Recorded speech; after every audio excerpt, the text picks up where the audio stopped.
Hello and welcome to our series of lectures in hidden facts in biology.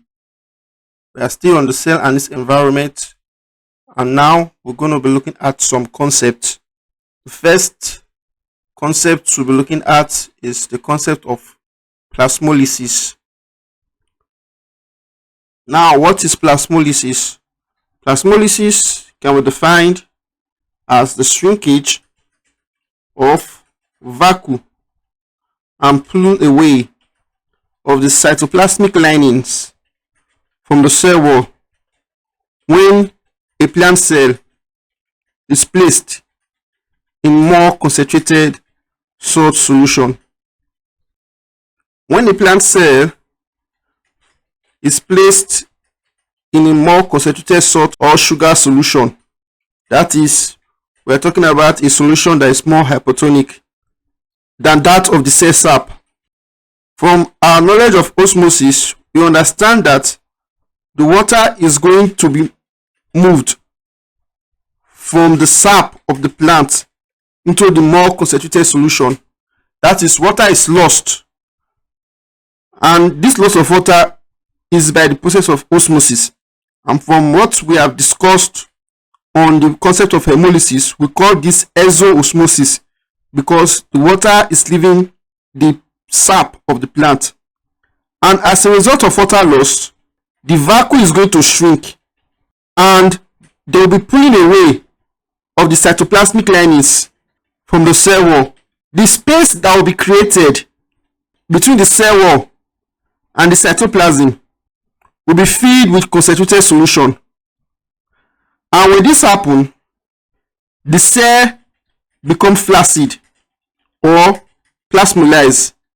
And if this process happens in animals, it is known as crenation. Plasmolysis can lead to withering or death in plants. I'll be showing you a diagram to fully illustrate the concept of plasmolysis.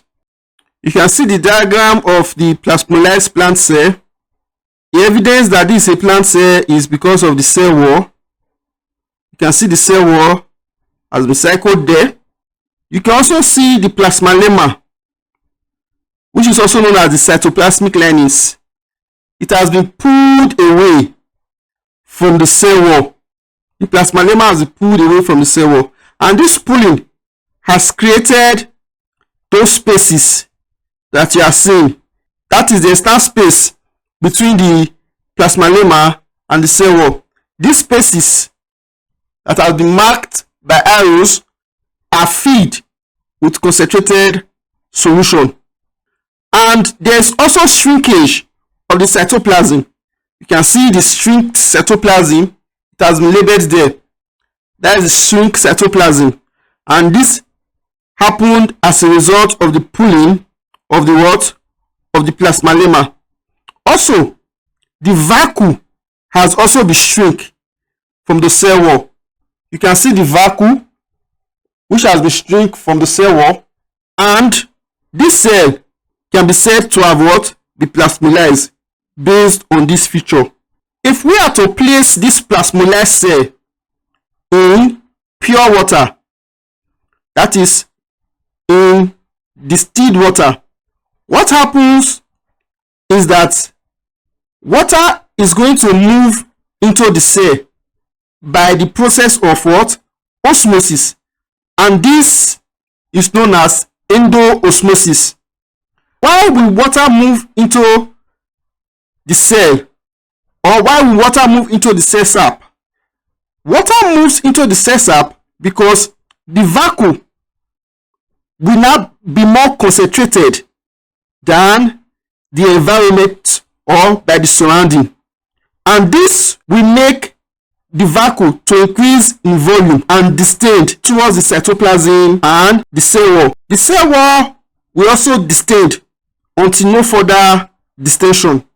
Also, the plasmalemma is going to what? Distend and come in contact with the cell wall. At this point, the cell is said to be turgid, and this process is called turgidity. This brings us to the concept of turgidity. So, from this explanation, we are going to be defining turgidity. And after the definition, I will show you a diagram to clearly explain the concept of what I've discussed earlier. What is turgidity?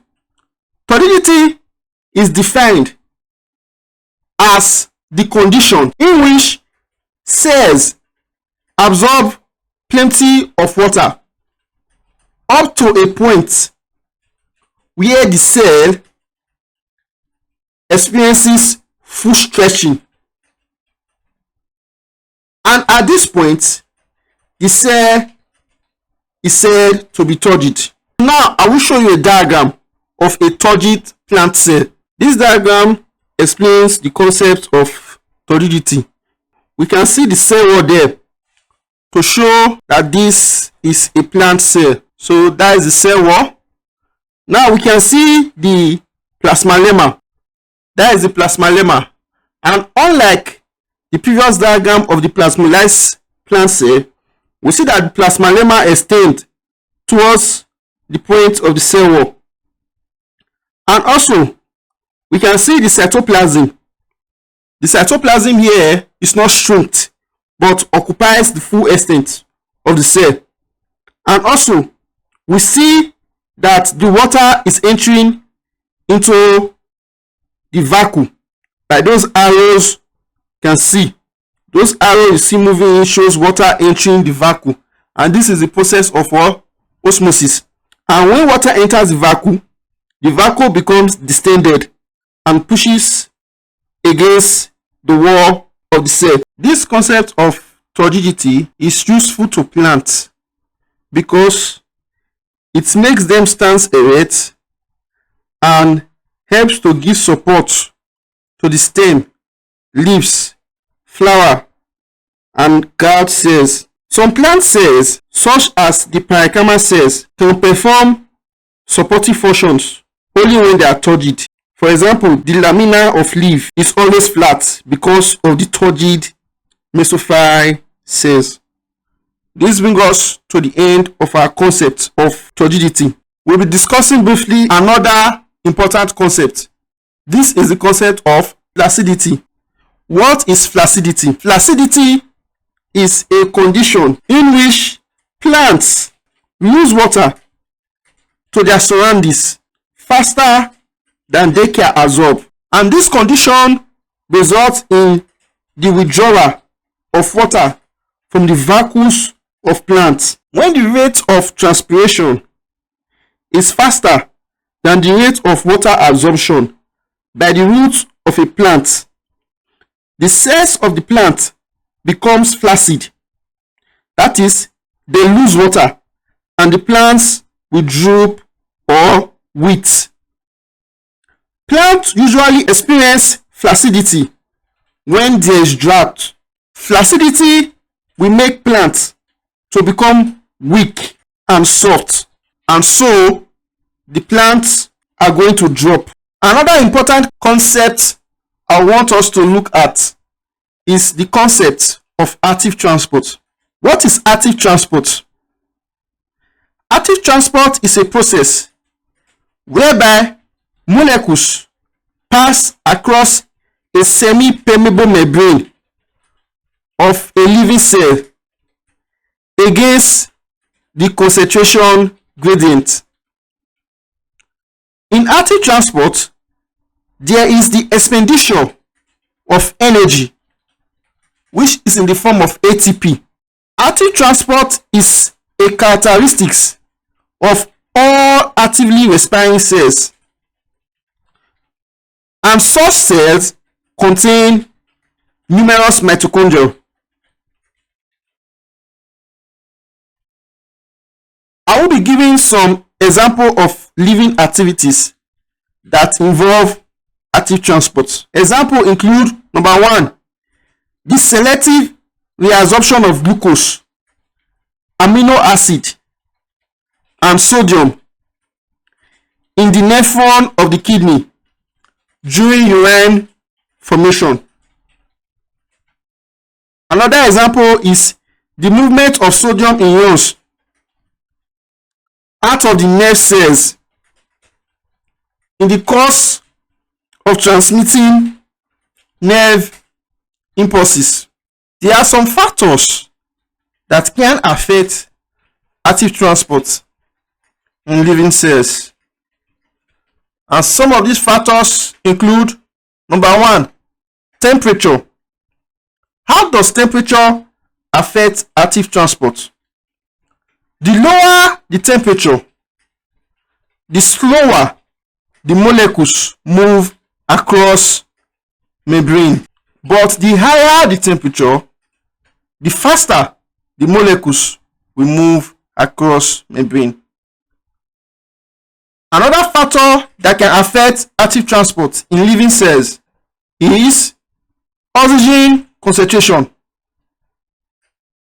especially high oxygen concentration.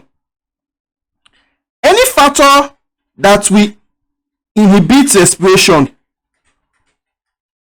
will result to a low oxygen concentration, and this will inhibit active transport. This is to say, active transport is better when there is a high oxygen concentration. We have come to the end of our discussion in active transport. But to make a brief recap, we said that active transport involves the movement of molecules across a semi-permeable membrane of a living cell against concentration gradient.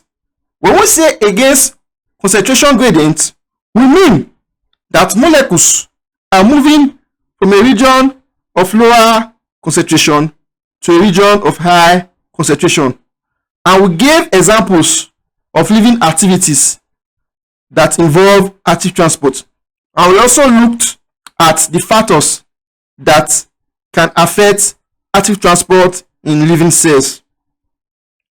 This brings us to the end of our discussion on cell and its environment. Now we are going to be taking some questions.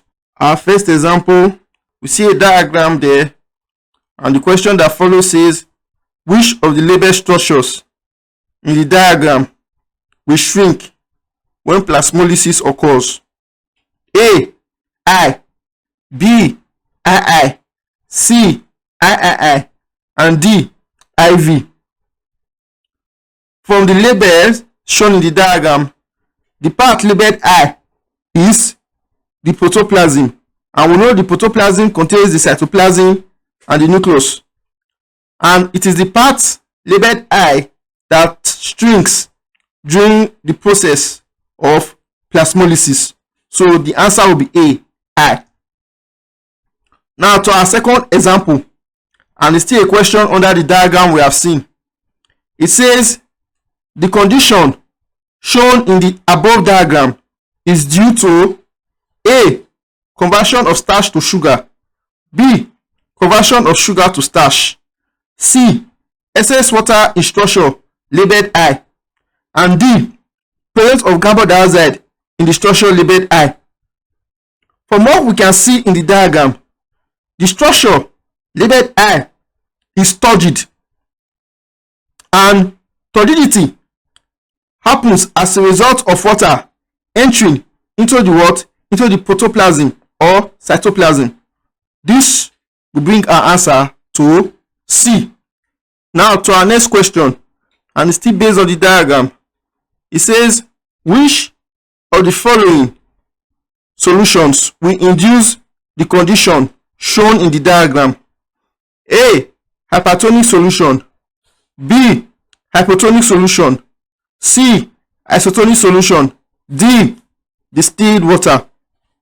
The condition shown in the diagram is known as turgidity, and it occurs when a cell is placed in a less concentrated solution than itself, and such less concentrated solution is known as a hypotonic solution. This will bring our answer to B, hypotonic solution. To our next question, It says, which of the following statements defines plasmolysis? A. Shrinking of a plant cell in a solution. B. Shrinking away of cytoplasm from an animal cell membrane. C. Shrinking away of the cytoplasm from the plant cell wall. D. Shrinking of the vacuole and leaving the cytoplasm attached to the cell wall. Plasmolysis is the shrinkage of vacuole and pulling away of the cytoplasmic linings from the cell wall when a plant cell is placed in a more concentrated salt or hypotonic solution. This will make our answer to be C, shrinking away of the cytoplasm from the plant cell wall. Next question says, when a spirogyra filament is placed in a concentrated salt solution for 30 minutes, the cell would become A. Plasmolysed, B. Turgid, C. Shortened, D. Elongated. The answer to this question is A. The spirogyra cell wall or the spirogyra cell will plasmolyze. And this is because the spirogyra filament is more hypotonic than the hypertonic salt solution. And as a result of this, there will be pulling away of water from the spirogyra filament. This will result to plasmolysis. To our next question. It says, Turgor pressure occurs in a cell when the A. Volume of the cell sap increases. B. Cell loses water to its environment.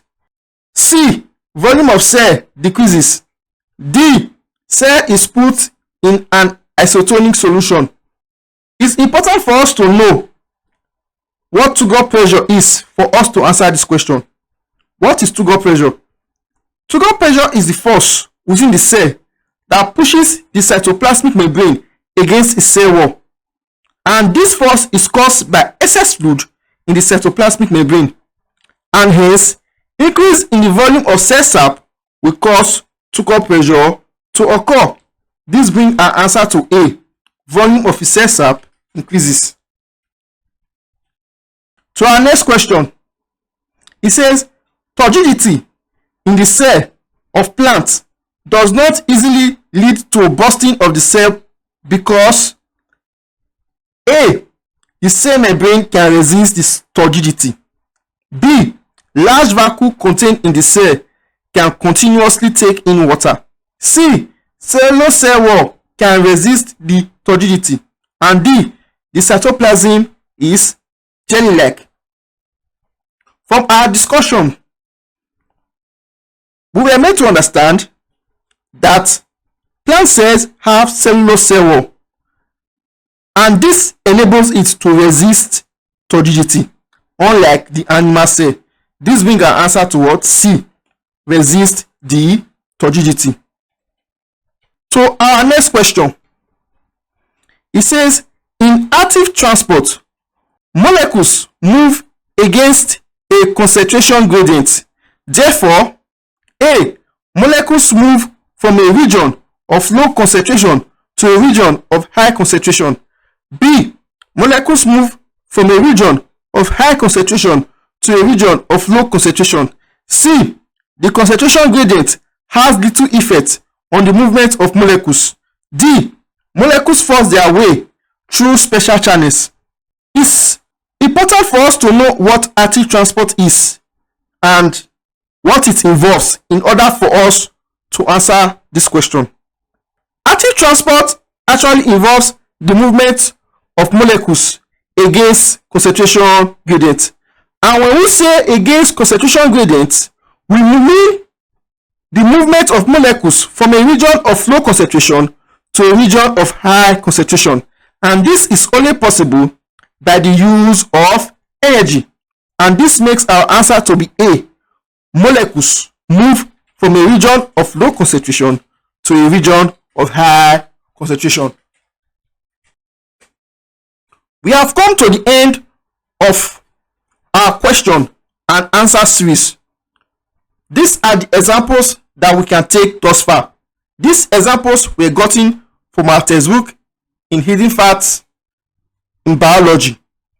We are going to be taking some exercises, and these exercises were taken from our textbook on Hidden Facts in Biology also, and they can be seen on pages 70 and 72 of the book.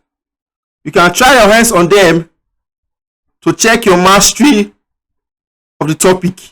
The answers to this question can also be found in the back of the textbook. So these are the questions. If you have any issues with these questions, you can refer to our textbook on Hidden Facts in Biology, or you can leave it in the comment section. Thank you very much for your time, and thank you for listening.